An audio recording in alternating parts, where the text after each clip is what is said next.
What's happening, people? What you need, you're watching my channel. This is what you need, of course. If you like what you're seeing, comment right here in this live stream because it's a live stream. Or you can not only comment, you can share, like, subscribe, and you can donate to my channel via What's You Need on MoneyGram. I'm going to talk about, first of all, the coronavirus and how people are reacting to it, and how we're seeing entertainment shut down because of it, and etc.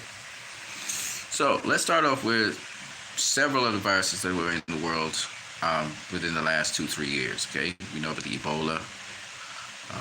We had several, right? It was supposed to be pandemics. They didn't turn out to be pandemics.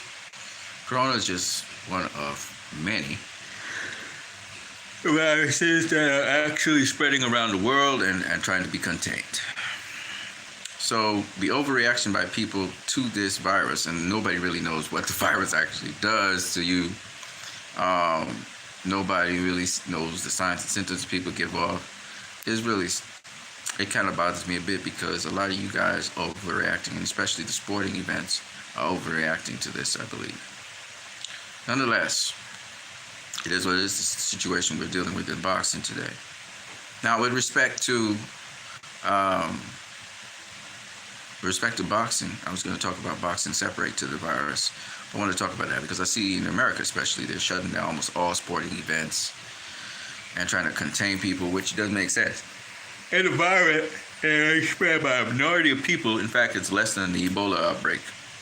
20,000 people in the world, that's a very minuscule number. Most of them in China, in this case. The Ebola was mostly in Africa. And it is what it is. You know they're going to try and scare you. This is called fear tactics, to get you afraid. But there are viruses that are being spread faster than that virus, which are as dangerous or worse. But they just chose to highlight the coronavirus. It is what it is. So COVID-19 right now, there's it's hot news, and you can take that and match it up with something else and make some money off of it if you're smart enough. But let me go into what I really want to talk to you guys about. So boxing, first of all, in boxing, we were supposed to have some upcoming fights, but Derek Chisora is actually supposed to face Usyk. Chisora versus Usyk. That would have been a good fight. But it's been put off for the moment. But I do believe it'll be back on stream very soon. So we'll see how that goes. But, that's a good fight. I picked Usyk to win in that fight, not because Chisora will get knocked out or because Chisora will, necessarily be outboxed by Usyk. I just think Usyk knows how to kind of offset a fighter and make them miss and stuff. If Chisora can get his body weight on Usyk, if he can get himself in close, in tight, weigh down his weight on Usyk, bear down his weight on Usyk like what Tyson Fury did to Deontay Wilder, if he can impose his weight, especially on Usyk, I think he has a chance. I don't think he's going to be able to land punches on Usyk per se. Not a whole lot. But I think once he gets on the inside, if he can clinch up, lock up Usyk a little bit, rough him up to the ropes, eventually wear him down and get him in the later rounds. That's the only way I think Derek Chisora is going to beat Usyk. Usyk is a mid-range fighter like Lomachenko. So you're going to have the right footwork. He's a southpaw, so he's used to fighting orthodox fighters. So he will be very accurate. He will be tattooing Chisora. He'll be pivoting, turning a lot, circling on the outside. Maybe even pushing Chisora back as he breaks him down. So, because Chisora is a slow guy, I think he falls into Usyk's rhythm once Usyk is able to control him. So, I think that Usyk could possibly win this fight. But you never know. Chisora could go in there and create the big upset if he can work it out with Derek. Hey, shout out to Brodowis. What's up, Brodowis? Hope everything's good with you. So, that's the first thing I want to talk about. Second thing, I want to talk about another upcoming fight that's probably canceled is I do believe Lomachenko is going to be facing Teofimo Lopez this month. Is it this month or next month? April? Is it April or May? Be April, I think it's April. So maybe next month. But that might be canceled as well. I think the longer time favors the fighter that says again acclimatized to things. So for example, Usyk, the longer the time goes in boxing, the better it is for Usyk to get acclimatized to the weight. And the longer it goes for Lomachenko versus Teofimo Lopez, it's the better for Teofimo Lopez, as he's the guy who will have to be developing and honing his skills to face Lomachenko, who's an experienced guy. So that's how I look at it. Another boxing topic I want to talk about was the Boxing Voice. They had this whole spiel on Terence Crawford being pound for pound number one, because Floyd Mayweather said that Terence Crawford was pound for pound number one. As you guys know, personally speaking, don't forget to smash that like button. Personally speaking, I think that Canelo is pound for pound number one in the world right now. And Ness sort of agrees with me on that. But Dawes, what's up, bro? Bro, you know any ways to build power in boxing? Building power? Improving your power, you mean?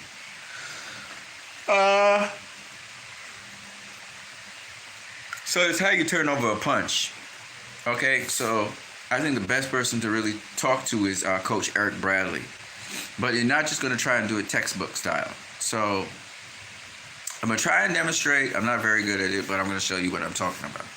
It's how you turn over the punch. What do I mean by that? Let me show you. I'm demonstrating, but it's never going to be a perfect demonstration because I'm not a perfect boxer. You get the idea. And then you and your coach can work it out. So, let's say, for instance, I'm a right-hander, okay? Now, I'm southpaw. So let me go to southpaw stance. So I'm in my southpaw stance, right? It's my power hand. Even with your jabbing hand when you're throwing a hook, right? Even with the jabbing hand as you're throwing a hook, you can get into the, you can put some more power in it by turning it over. So let's say, for instance, I want to jab left hand, right? Jab left hand, right? Okay? Jab left hand. All right? Okay. So I'm shooting straight, right? I'm turning over my punch in terms of turning my knuckles over, right? With the jab, boom. And then I come with my left hand, right? All right. So that's straightforward. What I mean by turning it over, let's say, for instance, I was doing, my southpaw version of right hand, left hook. So I come with my left hook, then I come with my right hand, bam, right? It's the hook, right? So I come with my hook. Now, textbook hook is this way, where I'm throwing the hook, or I throw the hook here to the body, right? I rip it in here, or I turn it here, right? Now, what I mean by turn it over is sometimes you have to turn it all the way over like an arc. So you're going to hook this way. And then you come back with the right hand and you really turn the right hand over as well. You arc it. Okay? So that's what I mean by turn it over. Now what that does is it creates more torque in the punch. When it gets the guy in the button of the chin, instead of hitting him straight like this, you're hitting him down like this, and it really could have a really serious impact on the person. That's what I mean by turn over the punch. When you look at Marcos Maidana versus Floyd Mayweather, for example, Marcos Maidana, when he came with the counter right, I'm in an orthodox stance now, right? He shifted to his left, and he threw his counter right, but he turned it over. He turned the right over. Marcos Maidana arcs his shots, So you arc it. It's almost like an overhand right. An overhand right has that arc. You arc the punch. Let me switch from the side here. See, you arc it. Okay, and you can even follow through. You look at Thomas Hearns, same thing. An arc punch. All right? It's an arced punch. Okay, not just a straight punch. Not just a straight punch. All right? Okay? When you arc the shot, when you turn it over, when you turn over the shot, you get more effect, more power in your shots. So that's what I mean by you get to turn it over. Kind of arc it, you're arcing the shot, right? So that's one of the ways to get more power out of your punches Like if you're doing a hook to the body, kind of has to do with timing as well. You want to catch the guy when he's not. But like a hook to the body, I go back to my southpaw stance, right? I'm going to do a splitting shot, right? So I come here and I really arc that shot. I arc the hook. So I come here and I, right? Instead of just, right? Just snapping it here with the feet, right? So you really arc the shot. Again, technically speaking, I'm not perfect with my technique, but you get the idea behind what I'm saying. So that's how you can generate a little bit more power in your boxing. Another way to generate more power in your boxing is by, again, using the punching bags, you know, the heavy bag and stuff. Those are typical things which will help you to generate power as you get stronger. Since you're not full grown, you're just 18 years of age, you haven't gotten into your man strength yet. Your man strength somewhere 24, 25, 26, you started getting to your man strength. And so what you need is resistance training. Another way is weight training called resistance training. You get small weights. You probably know about all of this already, but right, and then you do your exercises with your weights. You do exercise with your weights. You know, you might do your punch drills. You know, that kind of stuff. So with resistance training, overall, it's like you're punching, but it's like your hand. But this is mostly for fatigue, though. This is mostly for conditioning and fatiguing. But you can get heavier weights. Don't go past 10 pounds. You may start off with a 2-pound weight, for example. 2 pounds. That's plenty, right? And you do your drills. But this is mostly for endurance and fatigue. So when you get tired later, you know. But that also builds some strength. All right. But the best things, of course, punching bag, work out those shots on the punching bag, etc. You can also use resistance training with the elastic bands. So you're pushing against an elastic band. You know, you're pushing against. There's an elastic band tied behind you, and you're pushing against it. You know, and you could practice that same turnover with those things. So everything, all the exercises you're doing, where you usually throw straight punches, right? With the elastic band now, you could lean in and do this, and then you could lean in and arc it a little bit. And then straight punch with the elastic bands behind you. You understand what I'm saying? So you can do all of that, but you want to train with some resistance to build some more strength and power, and also endurance. So these are some of the things you can use when training in boxing to build power. But you will obviously get more powerful once you're using the right technique. A lot of people don't turn over their punches, or sometimes they don't technically, they try to be so perfect with their punches and how they place that they don't really turn it over properly. So sometimes you look at Canelo. Canelo's a perfect example. Some of his punches look like it's sloppy, but it's not sloppy. He's turning the punch over. He turned the punch. It's not just he's punching through. He turned the punch over. A lot of boxers have God-given power, though. Yes.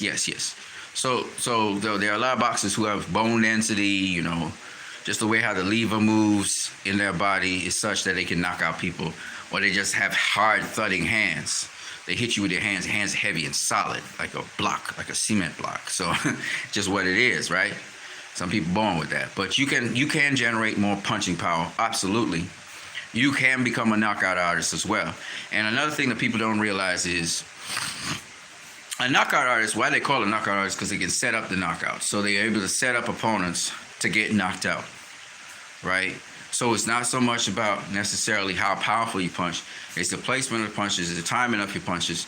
And if you're good enough to do that, at the highest level, it's going to be harder to knock people out. But, you know, do understand, a guy who has a high knockout ratio, it depends on who he's facing, and also if he's really good at setting up the knockout. So it doesn't necessarily mean that he's a tremendously heavy puncher. Take for instance Deontay Wilder. Deontay Wilder, I know he don't punch hard like Ernie Schaefer's. I know he don't punch hard like Ron Lyle. I know he don't punch hard like George Foreman. I know this. You just look at the technical action of his hand. But he's very effective at setting up the knockout and getting guys hurt when they least expect it. You know, and he's very fast with it. And that's a Crunk Gym thing. That's like Thomas Hearns was really fast with his punches. Mark Breland was really fast with his punches. And Mark Breland trains, guess who? Deontay Wilder. But we saw Tyson Fury knock out Deontay Wilder. We saw Tyson Fury drop him. How was Tyson Fury able to do that? Tyson Fury is not known as a power puncher, right? He's not known as that, but Sugar Hill Stewart was able to get him to set up the knockout. He set it up. You understand? He set up that knockout and was devastating when he knocked him down. He really dropped him like a brick. Did Deontay Wilder get hit in the back of the head? No, he got hit in the back of the ear. That's not the same as the back of the head necessarily. Of course, he turned his head away. That's why he got hit like that. But he got knocked down. And it's true. That does affect your equilibrium. But at the end of the day, Tyson Fury knocked him down with a body shot. It wasn't really a body shot. Deontay Wilder was falling down anyway. And then he got caught with a body shot. But the point is, Tyson Fury's not known as a guy with punching power. But, Sugar Hill Stewart was able to get him to turn over the punches a lot more. Was able to get him to follow through with his shots. So see how I talked about the arc shot, where he put all his weight into it? You want to arc that shot and put all your weight into it. Dude, my head guard comes off. Hold on. Let's see what you're saying. My head guard comes off in the amateurs. Now you think it will be a whole knee level? A higher level? Yeah, once you fighting without head guards, it's a little bit more dangerous. It's a little bit more dangerous. Right? But the head guard sometimes, depending on what head guard you're using, could be a nuisance to you as well. So new level? Yeah. It's a whole new level. Yeah. For sure. But guys with real power knock out people. They knock out people. You dropping and stopping people? You're dropping and stopping people? Or you knocking down people? If you knocking down people, because you're probably a huge, what are you, a featherweight, super featherweight? You're probably a huge one of them guys because you're so big and tall and lanky and rangy. So you probably already have the tools on your body shots. That means you leverage a little better with your body shots. You're going to have to work on your head shots. Can't shoot the headshot too straight. And you got to work on the angle at which you're hitting them in the head. And you have to remember, you're trying to catch them when they you want to catch them either in a trade. You want to catch them either in a trade, or you want to catch them. You want to catch them in a trade, or you want to set it up so you see the shot as they walk. Make them walk into the shot. Make them walk into it, and you will knock them spark out. You got to make them walk into it. You can't be trying to get to them. They have to be coming to you. So if you're on the back foot and they're coming to you, you got to set it up really nice. But you can't shoot it straight. If you shoot it straight, you're not really turning it over enough to really catch them good. Right? And of course, you got to be on your defense. I understand that. But you still have to shoot it with an arc. You got to arc that shot. And if you didn't catch them the first time, you won't catch them the second time. And you can always try it out in a fight, try it out once. But you got to be careful to get back on your D. Once you find the ideal distance, when you really punch them good and you get them good, you won't even feel it. It'll be nice and smooth and they'll just drop. So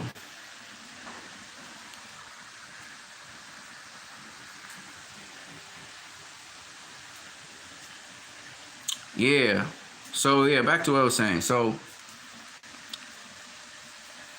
I was talking about upcoming fights, and we were talking about, I think it was Lomachenko versus Teofimo Lopez, and that's a good fight. I don't know if it will actually happen in the time frame, depending on how news goes. I expect this to be temporary with the COVID-19 thing, but you never know. So, but looking forward to that fight as well. And then I wanted to talk to you guys about Kell Brook. No, I was talking to you guys about something else. Oh, Terence Crawford being pound for pound #1 in the world. Yes, I was talking about that. So, all right. Y'all don't like to hear me say this, the Terence Crawford fans. They say I hate Terence Crawford and so on. But first of all, on the topic of Terence Crawford, all of a sudden, Kell is a good opponent for Terence Crawford, the toughest fighter ever. I heard Errol Spence's trainer, Derek James, say that. And Showbiz the Adult confirmed that. He was like, yeah, I agree with that. And I'm going to just say this to you guys, straight up. I said it first. While everybody was talking about Kell Brook is damaged goods and all this baloney, or he can't make the weight, etc., I was saying that Kell Brook was a good opponent for Terence Crawford. Why Terence Crawford don't make the fight with Kell Brook? But y'all had to see Kell Brook knock a guy out before y'all say, oh, yeah, Kell Brook is a good challenge, blah, blah. Listen, man, don't know that. We already knew this. We were saying this from way, way back when. All right? We were saying this from way, way back when, and all the Terence fanboys came down on me for it. You understand what I'm saying? Because, see, on this channel, we not about fanboys, right? We're not about fanboys. Right? If I see a boxer not getting a good break, he getting a tough break. But y'all always overhyping certain fighters. And then you put down the fighters that deserve it. Like I said before, and I'm going to say it again. Danny Garcia deserves his props more than Terence Crawford. And y'all went to town on Danny Garcia. Oh, he ain't fake nobody but old fighters and blah, blah, blah. Name one. Name one. Number one Orlenio champion that Terence Crawford beat in his whole entire fucking career. Who was the number one guy in the division that Terence Crawford ever beat? Oh, wait. All right. Forget that. Scratch that off the record. One pound-for-pound fighter that Terence Crawford beat. You know what? Put that to the side. Name one fighter in his division. Okay? One fighter in any of his three divisions. All right? Who was a remarkable champion and a long-reigning remarkable champion that defended the title, his championship title, for more than 5 fights.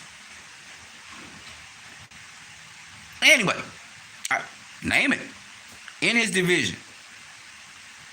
Now, Gamboa, you almost could have gotten Gamboa in there. Except that Gamboa never defended his title in Terence Crawford's division, lightweight. All right?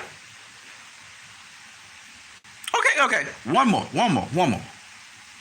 Name one legendary fighter that Terence Crawford faced. The fighter need not be legendary in Terence Crawford's time. Let it be. You could have it. You could have it before him or after him. The fighter was legendary. He just faced the guy. It don't matter if the guy was old or young. Legendary. One. Just one. All right. One more. How many A-level fighters has Terence Crawford faced in his career? Give me 3. I just want 3.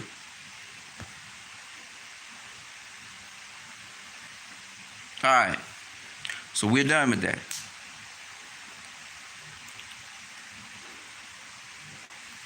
Himayat Lakshman Akari. Just have a video call. Yeah, man, I want to have a video call. It might be possible for me to do that once I get my laptop up and running. So hold your horses. We might get there. So I might have video calls soon. Don't worry. Do you believe in Tyson Fury Glovegate? Yes, sir, I do. I believe that he messed around with his gloves and his hand was not in the right position in the glove. Okay, why I say this is because guess what? Danny Garcia has legendary fighters that he has faced in his career while they were champions. Zab Judah's one. Zab Judah wasn't a champion at the time, but he faced Zab Judah, Eric Morales, Lucas Batista when Lucas Batista was something. Lucas Batista, leave Lucas Batista out. He's not a legendary fighter, okay? But Zab Judah, Eric Morales, Amir Khan when Amir Khan was Amir Khan, Keith Thurman, Sean Porter. I gave you 5 names. All right? There's more than that. Well, I gave you 5 names. All right? Of those 5 names, he faced Keith Thurman, who was the number one welterweight in the world at the time when he faced him. All right? When you look at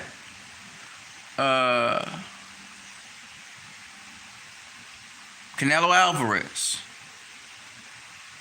legendary fighters now. He faced Shane Mosley, Mika Cotto, Floyd Mayweather, Triple G, Sergey Kovalev. Legendary fighters, right?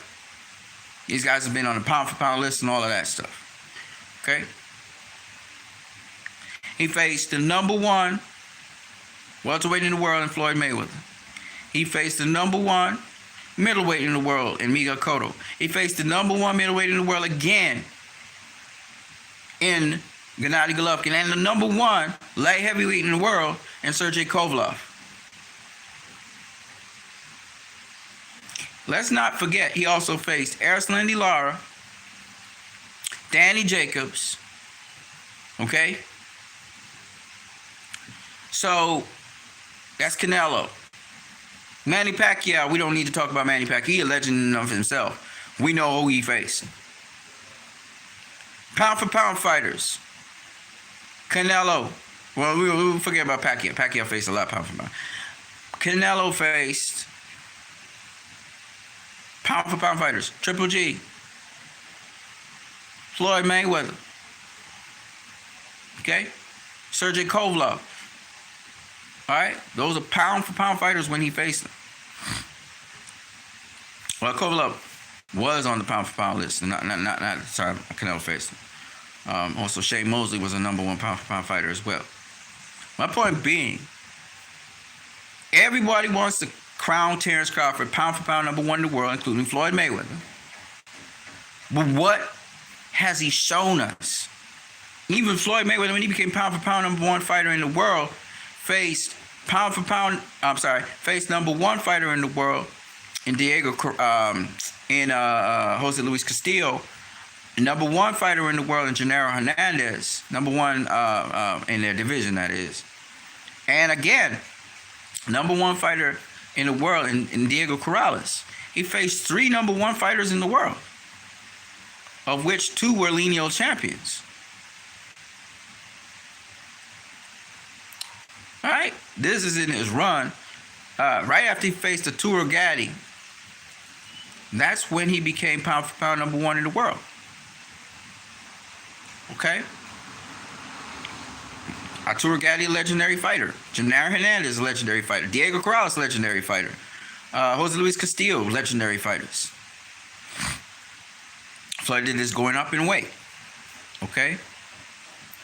What does Terence Crawford have to show?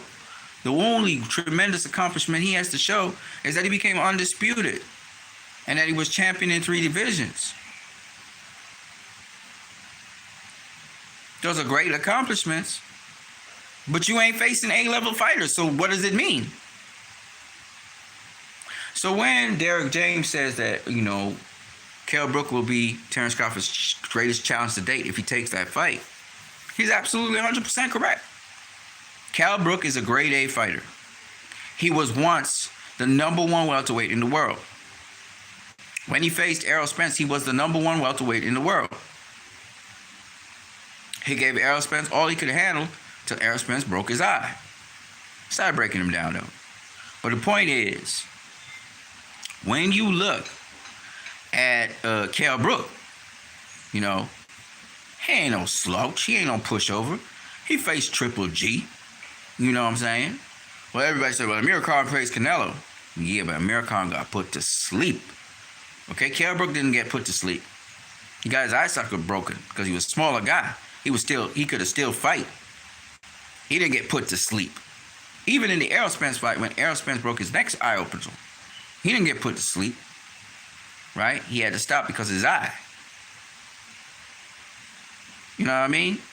So at the end of the day, when you look at these fighters out here, you have to ask yourself the question: who Who do these people think? Everybody's saying Terence Crawford is the best pound for pound fighter in the world. When what has this guy done to prove that he's pound for pound number one? What has he done? Yeah, he beat guys in an emphatic fashion, but they B level, C level fighters. He's supposed to do that. Everybody in the welterweight division would do the same thing he did at welterweight. Everybody. Tell me. Jeff Horn is a challenge for Danny Garcia? Keith Thurman? Sean Porter? Errol Spence? Kell Brook? Like, really? Manny Pacquiao? Oh, right. He beat Manny Pacquiao. Right. Let him have a rematch with Manny Pacquiao. Let's see what happens. Remember what happened in round 9? Do you guys remember that? Jeff Horn's greatest accomplishment in his whole entire career will always be beating Manny Pacquiao. That's his greatest accomplishment he'll ever have. All right? Jeff Horn got knocked out by some other guy at middleweight. He beat the guy back, I think. But Jeff Horn he ain't no number one middleweight in the world. We're not even hearing about him having international middleweight fights. He's fighting an Aussie like himself. You know? So, just to let you guys know, man, Crawford is not pound for pound number one in the world, in my opinion. My opinion. He's not. Here's what people use as an excuse to put Crawford as pound for pound number one. Oh, Canelo, he got caught dirty. You never hear that stuff with Terence Crawford. Oops, don't talk too soon. Don't talk too soon. Okay? You guys don't know what might happen. First of all, let me ask people this question. Is in all Terence Crawford's fights, does he have VADA testing? Are they VADA testing him and his opponent? He's probably not caught in the fights because they're not testing him. That's why you ain't hearing nothing about it. So go find out if he's being VADA tested, or USADA tested, or if it's just his home state of Oklahoma. See, y'all, because Terence Crawford never used to be knocking out people like he do now. He all of a sudden started knocking out everybody and running through everybody. Just a thought. Because y'all thinking he's clean. Well, is he? We don't know. Is he being VADA tested? Is he being USADA tested? I'm just asking. I don't know. I'm asking. So y'all answer that question. Y'all want to go in on Canelo. Oh, he was clenbuterol and stuff. Because y'all hate Canelo. We know how it is. We know that Canelo actually, with the clenbuterol issue, it was actually found to be found in meat because of the percentage of clenbuterol that was found in his blood. Not just the hair that he gave back, but we found out later on, because Canelo was trying to clear his name like mad, we found out he really did eat it from meat in Mexico, and he didn't have the foresight to realize that, you can have that tainted meat in it. But it was consistent, the numbers of clenbuterol was consistent with that. And so, because not VADA, but WADA changed the rule. And so, because WADA changed the rule, not the WBC, but WADA changed the rule in all sports, that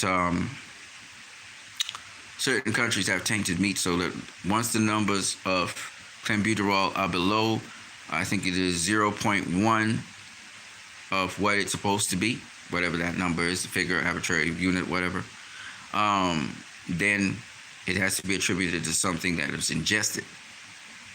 All right, and so I think they tested Canelo, I think it was the day or the day after he had eaten this tainted meat. Clenbuterol is not broken out so rapidly in your body that it would go below 0.1. It's not an arbitrary value. And this comes from history of football teams and stuff being found with high levels of clenbuterol from Mexico, and it's because they were eating this tainted meat. So that's why they're trying to separate the ingestion of this thing from meats from somebody actually deliberately using it. Canelo tried to clear his name. He really worked hard because he was the head of, he was the face of the clean boxing program for the WBC. He represented that. He tries to keep it above board with his power lock gloves instead of using Reyes puncher's gloves with the horse here. He tried to use the power lock gloves. He's always been trying to represent and show safety, and he's always tried to have fair play in sports and boxing. So he was really irate that his name got tarnished like that. All right, and so this whole excuse is by people who didn't really follow the story, for starters, and two, most of the people don't want to see Canelo become pound for pound number one. Okay, it's kind of like a Floyd Mayweather syndrome going on, where you got haters, and they just hate Canelo for no reason. They just hate him. They don't like him, and the reason some of them give is because the judges. He has the judges on his side.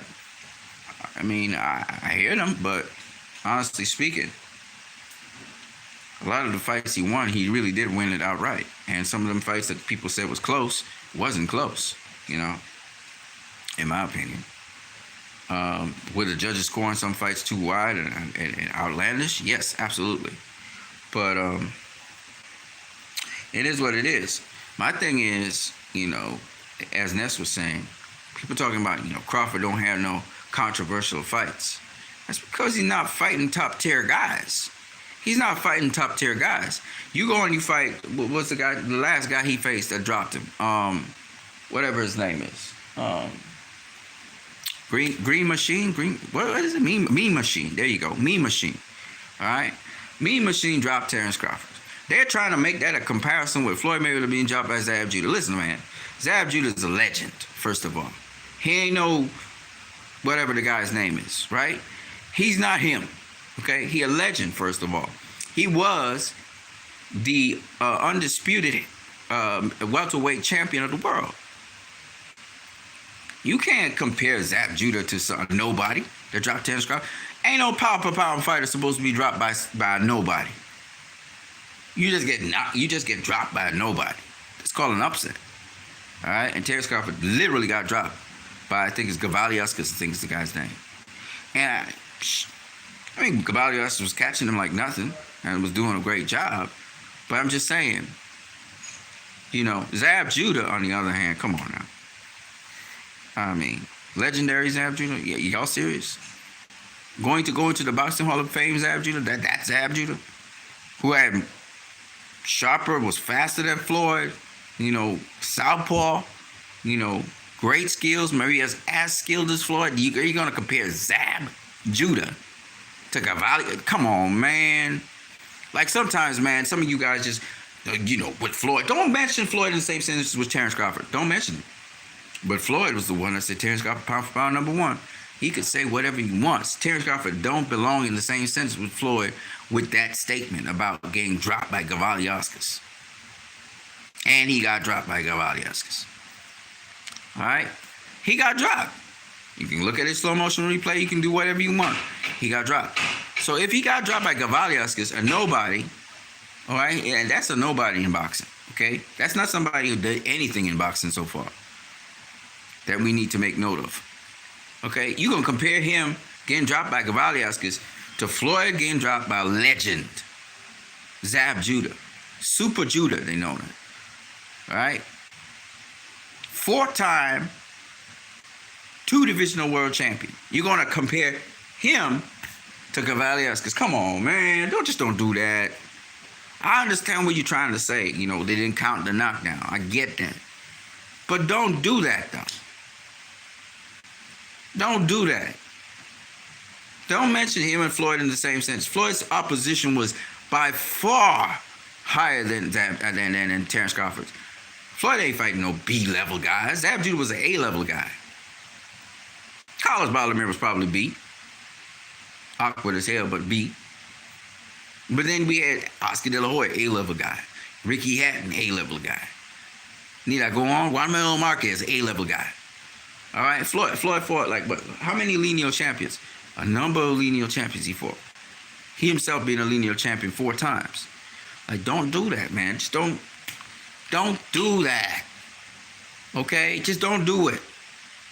When he has accomplished as much as Floyd, then you can, come on, man. Look, Errol Spence is for the pound-for-pound fighter. Terence ain't fighting no pound for pound fighter. I mean, come on, man. A-level fighters. Errol Spence is fought an A-level fighter in Kell and Sean Porter. Terence Crawford is yet to face an A-level opponent. Come on, man. If you want to reach Gamboa, Lomachenko has faced a pound-for-pound fighter in Guillermo Rigon now. I mean, come on, man. Y'all really serious? Y'all really serious?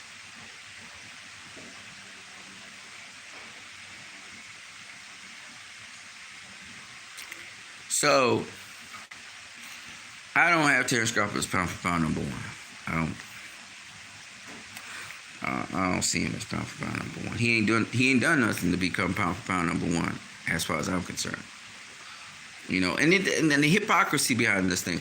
They made Andre Ward work hard, finally face Sergey Kovalev after he faced guys like, you know, Carl Froch and the German guy and the African dude, you know, and so many other world champions in the Super Series.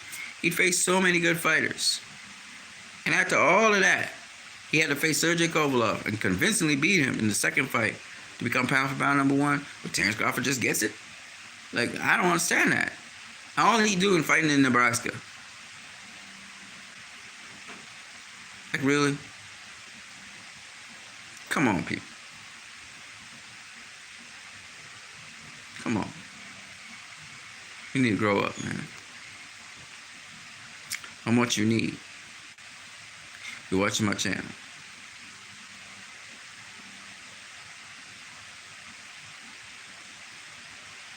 Yeah. I'm out.